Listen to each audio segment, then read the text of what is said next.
Assalamualaikum warahmatullahi wabarakatuh. Halo teman-teman, selamat datang di podcast Fakultas Teknologi Informasi Universitas Yarsi. Nah, pada fakultas ini mempunyai dua program studi, yaitu program studi TI dan PDSI. Nah, pada kesempatan ini podcast akan dibawakan oleh tim PDSI. Oke, langsung aja kita mulai.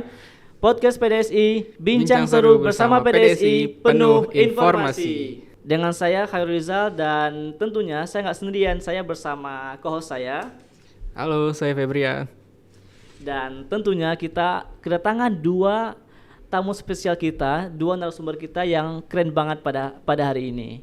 Jadi sebelum kita mulai, yuk teman-teman like, comment, and subscribe channel ini supaya terus berkembang ke depannya. Benar banget. Ya, for information nih, podcast episode kali ini PDSI adalah podcast perdana PDSI, di mana podcast PDSI ini akan membahas tentang seluruh PDSI di Universitas Yarsi. Kemudian pada episode 1 ini kita mengundang dua narasumber yang keren-keren dan aktif nih di perkuliahan. Nah, di sini kita akan tanya-tanya nih dan sharing-sharing kepada kedua kakak ini tentang suka dukanya selama berkuliah di PDSI. Benar banget. Jadi sebelum kita mulai ini, kita ada baiknya kita perkenalan dulu nih narasumber kita yang udah hadir pada hari ini. Oke, silakan Kak yang cewek dulu ya. Oke, ya. Halo, assalamualaikum. Nama saya Fatia Febrianti, angkatan 2019, program studi PDSI. Halo, nama saya Faisal Ramzi, angkatan 2021, program studi Perpustakaan dan Sains Informasi. Oke, siap. Tapi BTW kakaknya udah semester berapa ya, Kak? Saat ini semester 8. Oke. Kalau Kak Faisal? Saat ini sedang semester 4.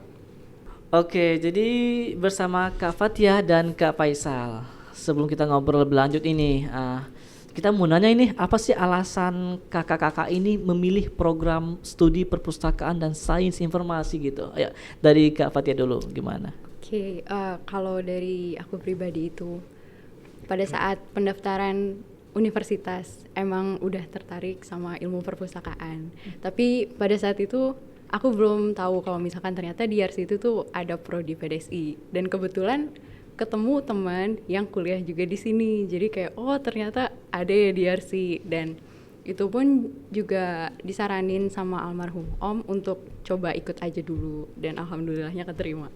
Jadi keinginan sendiri, terus ada saran dari Om gitu tuh ya? Iya, betul. Oke. Kalau Kak Faisal gimana? Kenapa sih milih Perpustakaan dan Sains Informasi? Nah, jadi waktu ane kelas 12 SMA bingung tuh milih jurusan apa. Nah, pas ane milih apa sih namanya ya? Ngetes jurusan, kan biasanya ada tuh di kelas 12 tes jurusan sama guru BK. Nah, pas udah dapat hasilnya itu dapatlah ilmu perpustakaan. Nah, waktu itu ya udahlah daftar PTN, semuanya tuh ilmu perpustakaan semua. Dari SNMPTN sampai mandiri. Wow. Ngambil jurusan perpustakaan? Iya, semuanya. Nah, kenapa sih milih perpustakaan? Nah, jadi tuh ada uniknya tuh mempelajari tentang teknologinya. Dan juga mempelajari penulisannya juga, dan gak berkaitan dengan bukunya aja. Berarti ada 2 poin yang ingin dicari di sini ya, ilmu perpusnya sama ada teknologinya juga. Iya, benar. Oke, siap. Oke nih, kakak ini kan udah masuk prodi PDS ini. Sejauh ini gimana gitu? Udah aktif di mana aja gitu? Di organisasi apa aja? Dari Kak Fatia gimana? Kalau dari saya, saat ini nggak mengikuti organisasi apa-apa, tapi waktu itu sempat ikut UKM Semaka dan ikut mentoring TOT Tuntas. Gitu. TOT kayak Tahsin itu ya? Mungkin iya, tapi kalau waktu itu nggak berfokus pada Tahsin aja, tapi secara seuniversitas, dan itu dibagi per fakultasnya bagi mahasiswa-mahasiswa baru untuk penyesuaian, karena kan kalau dari SMA ke kampus itu kan pasti ada penyesuaian. Ya, jadi kakak tuh mentoring mahasiswa baru gitu jadinya ya? Ya, seperti itu. Oke, kalau Kak Faisal gimana? Udah aktif di mana aja gitu? Jadi pertama nih lagi daftar HIMAPI atau Himpunan Mahasiswa Perpustakaan dan Sains Informasi. Oh, siap. Dan untuk organisasi luarnya mengikuti PMII atau Pergerakan Mahasiswa Islam Indonesia, dan satu lagi juga ikut mentoring agama. Oke, banyak ya. Iya. Banyak banget Faisal, kayak Aktif. bakal nambah lagi kayaknya nih. Kan masih semester 4 nih. Jadi aktivis nanti nih. Amin. Amin. Nah, tadi kan udah terkait organisasi, udah kan alasan masuk IRC, PDS IRC. Terus pastikan sebelum masuk IRC nih udah ngelihat mata kuliah yang ada di PDSI kan ya.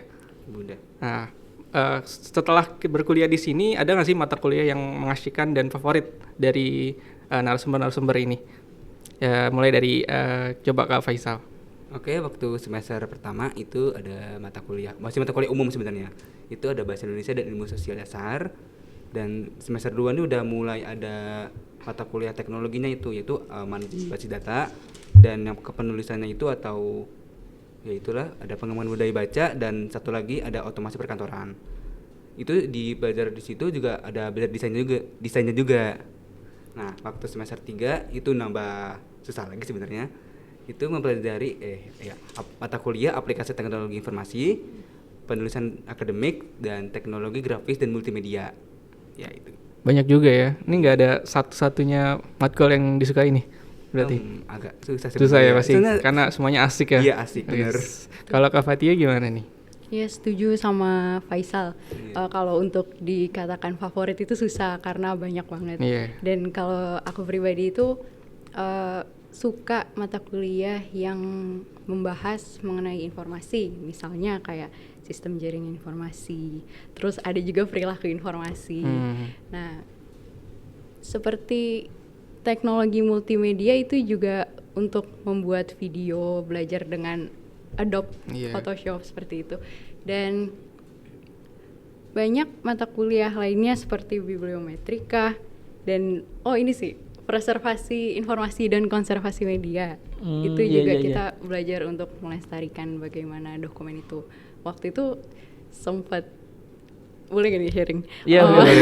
Maksudnya yang pas bagian waktu itu angkatanku sempat berkunjung ke perpustakaan nasional yang di Salemba. Iya, tapi di bagian bidang preservasinya. Jadi karena waktu itu pandeminya masih dibatasi, jadi sayangnya nggak full satu kelas yang ikut, jadi perwakilan kelompok. Itu untuk mempraktikkan bagaimana mempreservasi mulai dari metode enkapsulasi, terus bleaching dan juga laminasi dengan tisu Jepang seperti itu. Seru banget pasti ya. Seru, bisa dibilang pengalaman.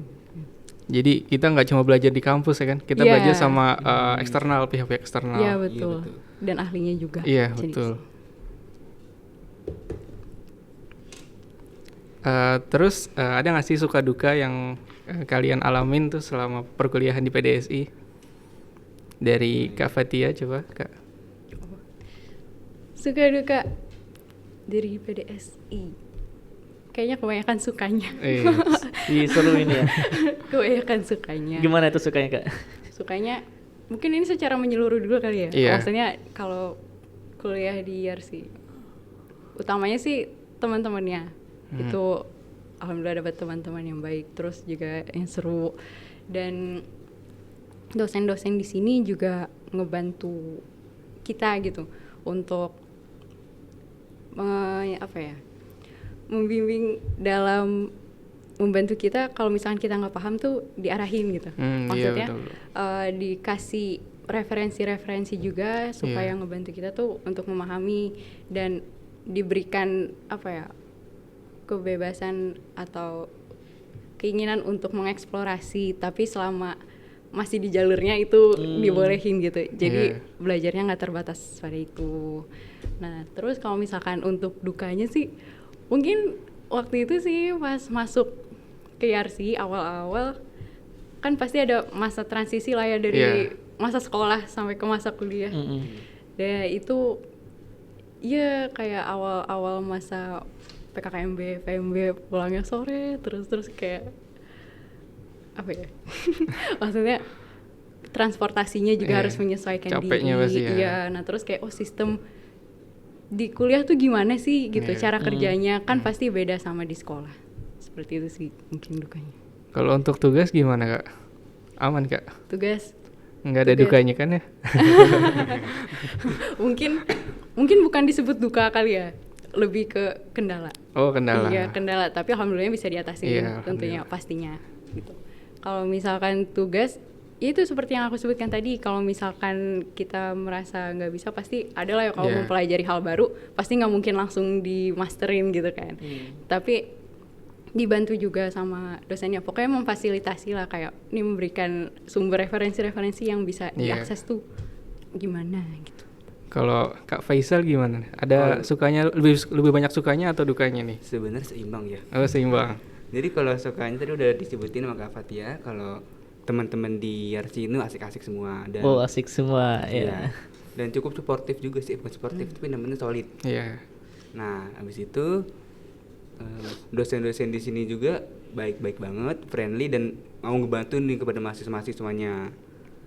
Terus itu mungkin itu aja sih. Tapi kalau misalkan buat duka nih, lift penuh. Ah, iya, betul, betul. Itu sering rebutan lift apalagi habis Jumatan. Kalau jam sibuk ya? Iya, apalagi kalau jam sibuk.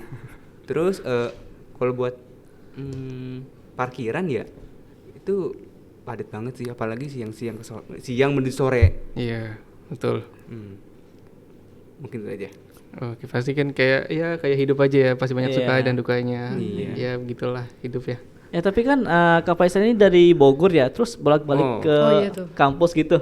Jadi pernah nih, kan saya ngekos nih sekarang. Iya. Tapi dulu waktu Oh, udah ngekos di sini sekarang? Iya, tapi dulu pernah pulang pergi pas UAS. Gimana tuh rasanya? Rasanya tuh bener-bener capek banget sampai mau pingsan sih. Itu dari sini tuh naik ini dulu kan, naik busway, terus naik kereta lagi gitu kan? Oh enggak, jadi dari rumah di Bogor Ya, itu naik Gojek. naik Gojek Iya, naik ke Gojek ke stasiun. Itu ngeluarin uang sampai 25.000. lanjut naik ini. Lanjut naik KRL dari Iya. stasiun Nambo, itu lama banget sebenarnya sih. 2 jam sekali adanya.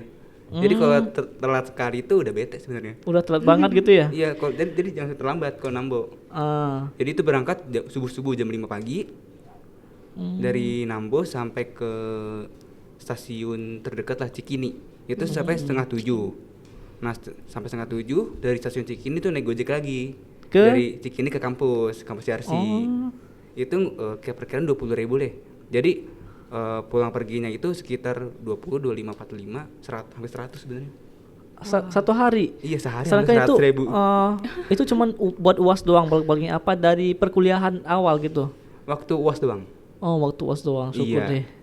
Oke, terkait kendala nih, selain dari transportasi apa aja sih kendala Kak Faisal gitu? Selama kuliah di sini. Kendalanya mungkin tugasnya ini semakin semester ke atas tuh semakin madness sih. Oh, Makin gimana gitu, ada semakin tantangannya menantang lah. gitu ya? Iya, makin menantang, apalagi Iya, ada benar, mata benar. kuliah baru, nggak mau disebutin sih namanya. Itu agak kaget sebenarnya sih. Oh, berarti di tugas doang ya kendalanya ya? Iya, mungkin tugasnya aja. Oh, makin tinggi semester makin menantang tugasnya. Iya, makin menantang. Dan Oke. satunya lagi tuh Apalagi? ada orang yang nggak ngerti nih, tapi kita bantuan ke saya tuh banyak banget. Oh, iya. Wih, panutan dong deh, Kos. Iya. Iya, panutan ya. Saking banyak ngajarin orang, Ah. keteteran tuh udah. Oh, iya benar. Kalau Kak Fatia sendiri gimana? Kendala selama kuliah di sini? Kendala yang tadi aku ucapin sih, cuma mungkin kalau misalkan pada saat tugas, kendalanya lebih ke kendala teknis. Karena kan beberapa mata kuliah itu ada praktikum, dan praktikum itu butuh aplikasi atau menginstalasi Iya. software, dan Iya, kadang benar. tuh iya kan Iya. kadang tuh size-nya nggak selalu kecil. Jadi menyesuaikan spek sama laptop juga, kadang laptopnya size penyimpanannya kena tanggung gitu. Ya Jadi ampun. kayak seperti itu sih. Oh, terkait itu ya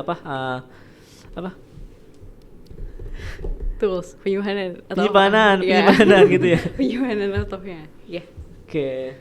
Nih kan Kak Faisal udah semester 4, Kak Fatia udah semester 8. Ada nggak pengalaman-pengalaman nih bisa diceritain nih ke penonton nih untuk mungkin orang-orang yang mau masuk PDSI atau enggak mahasiswa prodi PDSI yang lainnya, ada nggak pengalaman-pengalaman yang bisa diceritain nih Mulai dari siapa dulu nih? dari Kak Faisal? Oke, pertama nih waktu semester 3 ya. Jadi diajak salah satu dosen ikut MBKM. Jadi ikut apa sih namanya ya? kegiatan di Desa Bogor itu Bantarsari. Oh iya iya. Ya. Pengabdian masyarakat Ya, ya. pengabdian masyarakat. Nah, habis itu juga kita belajar di situ tuh sama masyarakatnya, dan itu asik banget sih di situ. Ntar, tapi kan KPSA kan semester 4 kan emang udah bisa itu ya, udah bisa ikut apa pengabdian masyarakat gitu. Jadi sebenarnya itu pertama kan diikut apa sih namanya PKMPM ya, program kertas mahasiswa. Nah, Iya. itu habis itu kan udah lolos di inian kampus, Iya. tapi nggak lolos di dikti. Nah, Oh. nah waktu itu kata dosen kaprodinya itu bilang bahwa judul kelompok kami apa sih namanya ya, dihibahin ke jadi MBKI mandiri. Jadi sama cutting juga sebenarnya sih semester berapa sih, semester 5 bareng sama semester 5 juga. Jadi semester 3 cuma ada 2 orang sih. Jadi yang ada ini kampus ya, bukan dari dikti jadinya. Iya, yang ngadain kampus. Mandiri berarti ya? Iya, mandiri. Mandiri maksudnya. Kalau Kak Fatia ada nggak pengalaman, pasti kan udah sampai semester 8 pasti banyak Iya. pengalamannya nih yang mau diceritain. Mungkin kalau untuk pengalaman spesifik itu pengalaman banyak ya. Iya, pasti. Iya, maksudnya banyak yang menyenangkan. Jadi aku seluruhin aja keseluruhan. Kalau untuk keseluruhannya itu ya masuk PDSI dan belajar PDSI itu tuh ngebuka mata. Maksudnya ngebuka mata karena banyak orang yang mikir perpustakaan buku lagi. Iya. Tapi nyatanya bukan. Iya. Gitu. Maksudnya udah lebih dari itu, dan sekarang juga zamannya tuh makin maju kan. Lebih digencarkan sama teknologi informasinya. Dan pada saat kita belajar pun yang seperti Faisal sebutkan tadi, itu udah banyak juga program-program dari prodi kita. Iya. Seperti MBKI Mandiri misalkan seperti itu. Itu juga ada juga pelatihan, misalkan salah satu program itu kayak pelatihan mandiri tentang kompetensi modul gitu. Waktu itu dilatihnya juga oleh para praktisi dan ahli pada bidangnya. Misalkan kayak yang kemarin manajemen rekod itu tuh dilatih oleh, misalkan boleh nyebut namanya nggak? Boleh Kak. Ya waktu itu ada Ibu Hani Konita. Nah terus juga ada apa ya, ngebantu kita untuk mengeksplorasi, belajar, dibebasin, tapi asal masih dalam jalurnya itu juga tetap masih dibimbing sama dosen-dosennya. Nah, seperti itu. Dan banyak sih maksudnya belajarnya, karena waktu itu pengalaman aku setengah offline dan online gitu. Oh, iya, jatuhnya. Karena kan waktu itu pas masuk ke sini 2019 2 semester masih offline, jadi kayak berasa ininya, tapi tiba-tiba online gitu. Masih sempat ngerasain study tour dan lain-lainnya. Jadi nggak cuma belajar di kampus aja seperti itu. Jadi dapat pengalaman bukan cuma dari kampus doang, tapi dari luar juga. Oke. Seru ya pengalamannya ya. Seru banget Oke. pasti. Gini nih, sejauh ini menurut kakak ini seru nggak sih belajar di PDSI? Dari Kak Fatia dulu, gimana? Seru, berdasarkan yang tadi saya ceritakan. Apakah terlihat seru? Tapi harusnya sih seru. Seru ya. Seru. Kalau Kak Faisal gimana? Udah pasti seru banget walaupun perpustakaan, tapi itu belajar itu seru banget sih. Oke. Jadi belajar di PDSI seru ya teman-teman. Jadi teman-teman yang lagi pusing nih milih prodi apa yang dari SMA kan, pusing milih prodi apa nanti di kuliah. Nah boleh banget nih pilih prodi PDSI. Karena di sini kita nggak belajar tentang perpustakaan saja, kita juga belajar tentang teknologi informasi. Mungkin sekian ya buat podcast hari ini. Terima kasih buat narasumber kita yang udah hadir pada hari ini, dan terima kasih buat teman-teman yang udah menonton di channel YouTube FTI. Oke, sekian podcast PDSI di channel FTI pada kali ini. Saya Khairul Rizal dan Saya Febrian sebagai host. kami pamit undur diri. Wassalamualaikum warahmatullahi wabarakatuh.